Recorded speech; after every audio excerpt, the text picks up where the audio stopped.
नमस्ते। आज चाहिँ म कुकिङ गर्दैछु है। के को रेसिपी लिएर आएको छु भनेदेखि चाहिँ मैले आज यो रायोको साग मैले अघि नै काटेर केलाएर राखेको छु है। त्यसको लागि इन्ग्रेडियन्ट चाहिँ मैले के हालेको छु, मेन इन्ग्रेडियन्ट चाहिँ के हो भनेदेखि चाहिँ यो बदम। साग त सबैले खाएको हुन्छ है, म चाहिँ आज डिफ्रेन्ट वेमा बनाउँछु साग। यो चाहिँ हो बदमलाई मैले रोस्ट गरेर क्रस गरेको छु। सो यो चाहिँ हो तिल भुटेको छु है। यो दुईटा भयो। त्यहाँदेखि लिएको छु मैले खोर्सानी, सुक्खा खोर्सानी है। मैले तेल कराई बसाएर मैले कराई हिट गरिसकेको छु। सो सुक्खा खोर्सानी हाल्दैछु। सुक्खा खोर्सानी हालेको बादमा चाहिँ म यसमा के हाल्दैछु भनेदेखि फर्स्टमा चाहिँ टोमेटो। प्याज चाहिँ म हाल्दिनँ सागमा है, मलाई प्याज मन पर्दैन।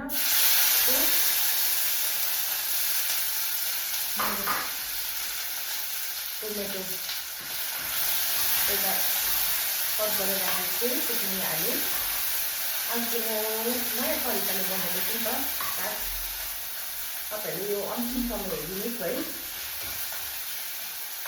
मेरो किचन हो यो है। म प्रायः भिडियोहरू यसको भिडियोहरू बनाउँदाखेरि किचनमै बनाएर बनाउँछु, कहिले लिँदिनँ है। यसरी बनाउनुहोस्, एकदमै मिठो हुन्छ यस्तो प्रकारले साग बनाएर खाँदाखेरि। त्यहाँदेखि के कुन सामान चाहिँ कति बेला हाल्नुपर्छ भनेर तपाईँलाई म देखाउँछु है। त्यहाँदेखि अरू चाहिँ हाल्नु पर्दैन है। उयो टमाटरलाई चाहिँ अलिकति मजाले गल्न दिनुहोस् यसरी। टमाटर पाक्नु टाइम लाग्छ नि त होइन।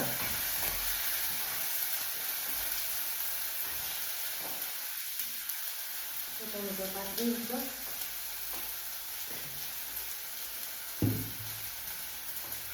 यो चाहिँ मैले के खाँदैछु भन्नुहोस्, हेर्नुहोस् त। यो चाहिँ हो अमला। अमला चाहिँ ग्रेट गरेर है हाल्नुपर्छ।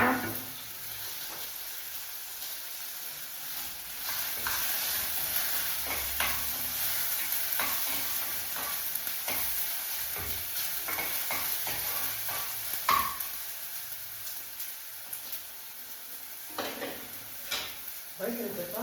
त्यहाँदेखि चाहिँ साग चाहिँ काट्नु हुँदैन, यसरी हातले सुकाउनुपर्छ।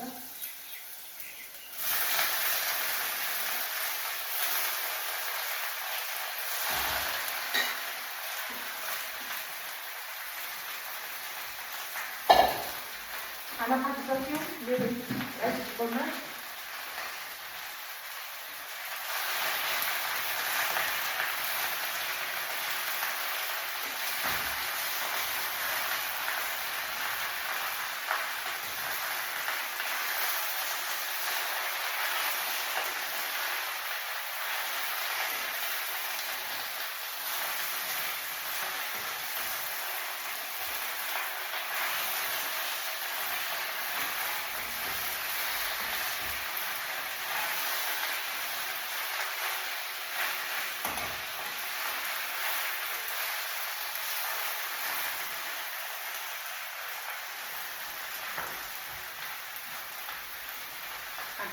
टाइम लाग्छ पाक्नु है।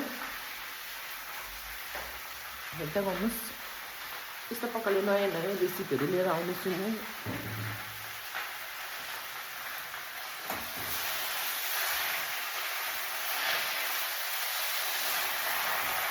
साग हाल्ने बादमा चाहिँ अब ग्यासको फ्लेम चाहिँ कति गरिदिनुपर्छ। साग चाहिँ बेसी पकाउनु हुँदैन।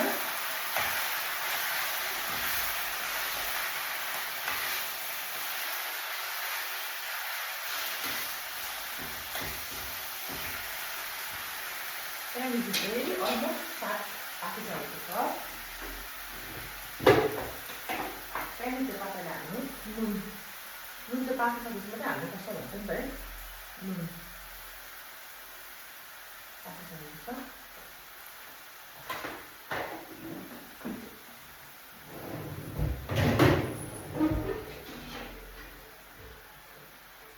चलाइदिन्छु।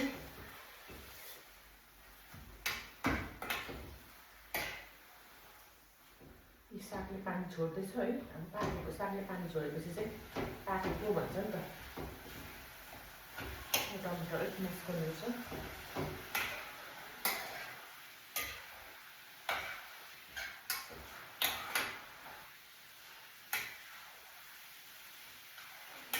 तपाईँहरू पनि यसरी बनाएर खानुहोस् हो यो सागको।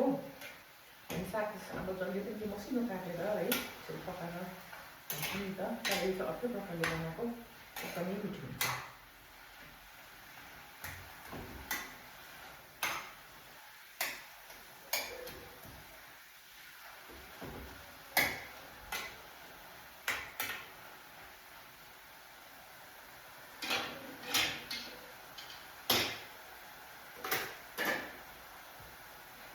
भइसकेको छ साग चाहिँ मेरो। तपाईँहरूले खाना खानुभयो कि भएन है? मेरो चाहिँ अब पाकिसक्यो साग। साग खानु अघि पाकिसकेको छ। सो अब यो साग पाकेपछि चाहिँ म खाना खान्छु। साग चाहिँ पाकिसक्यो। अब चाहिँ सरी, अब चाहिँ तपाईँहरूले यो क्रस गरेको बदम हेर्नु चाहिँ यो बदम हालिदिनुहोस् यसरी।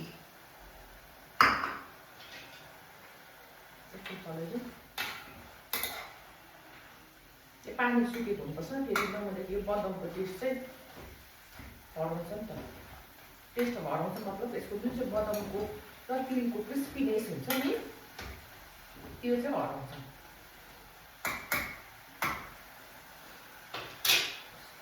पाकिसकेको छ।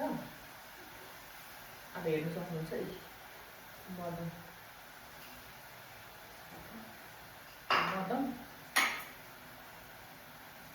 तिल सबै हाल्नुपर्छ।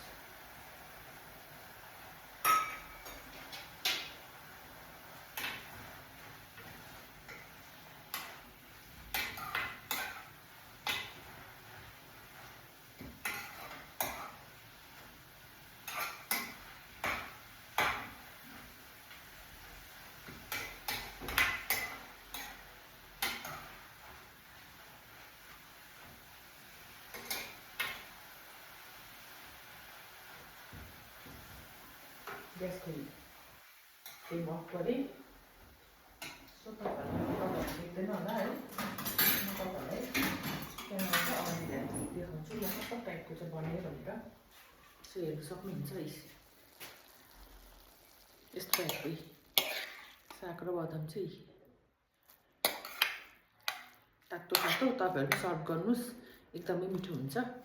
अब यो साग बदाम र तिल हालेपछि चाहिँ फेरि तपाईँहरूले यसलाई यति खुल्दै राखिदिनुहोस्। त्यहाँदेखि फेरि नपकाउनुहोस् हो। तपाईँहरू पनि यसरी नै बनाएर बदाम र सागको नयाँ रेसिपी ट्राई गर्न सक्नुहुनेछ। फेरि अर्को भिडियो लिएर आउनेछु म।